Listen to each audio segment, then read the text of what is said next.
Hello everyone, so in this video, we're going to be reviewing this app called Vege. So it is basically an app that lets you grow your own farm, manage crops and animals, and basically by raising them, you also get money in return.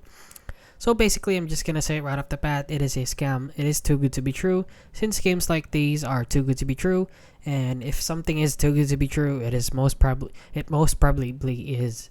So please do not fall for this. Do not download this app with the hopes of making money, since you will not receive anything. So they also don't have any reviews here.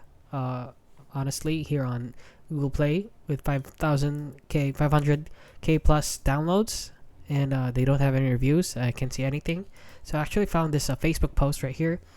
So a game that claims to let players earn money by owning managing their own vegetable farms. So and the comments are saying that it is absolute fake, this is fake, you're scamming people.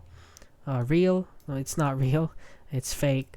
And a lot of people are saying that it is fake, and it is probably fake. Please do not download this app with the hopes of making money, since you will not gain anything. And yeah, that is basically it. So if you found this video helpful, please consider liking and subscribing.